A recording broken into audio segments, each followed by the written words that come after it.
The California Academy of Sciences is the largest green museum, not just in San Francisco, California, but in the world. From the first day was really the idea to make the roof like a flying carpet, like a piece of the park flying. Architect Renzo Piano designed this home to thousands of animals and beautiful sea creatures. A unique modern model of living architecture, and it's the only one on the planet.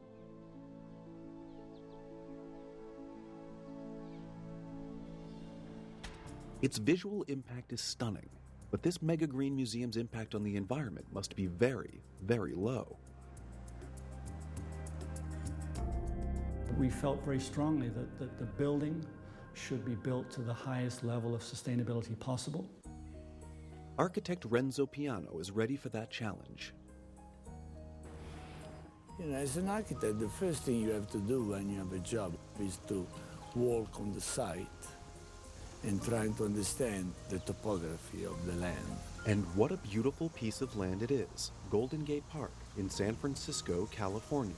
It was immediately clear that the potential of designing a science museum in the center of the Golden Gate Park, it was immense.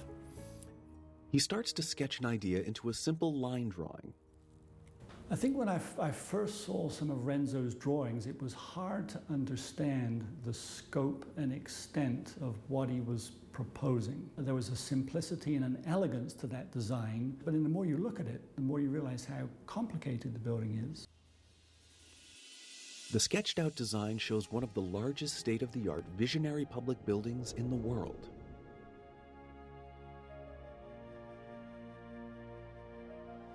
The roof will be a living roof, floating above the ceiling, covered with many flowers and plants. Openings in the front will let cool air flow into the museum and warm air will exit through the roof. All the materials, concrete, steel, even insulation, must be recycled materials. Most of the building's floors are 12 meters high, but the planetarium and rainforest domes will be as tall as 21 meters. When we sketched all those curves, I knew before that was going to be a great challenge for engineers. The solar cell actually play the game of nature. They are like little leaves in the forest. The solar cell take the energy from the sun and they project a shadow underneath to create a canopy. 60,000 solar panels later, the roof is almost complete.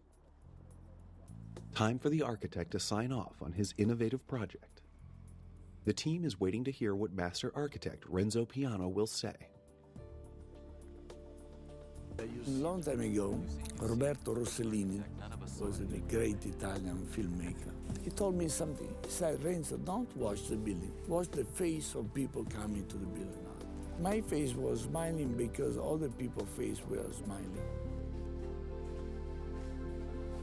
I'm a very lucky man, I have to say. And yes, I was happy today. The master architect has approved the building. And now the next phase of work can begin.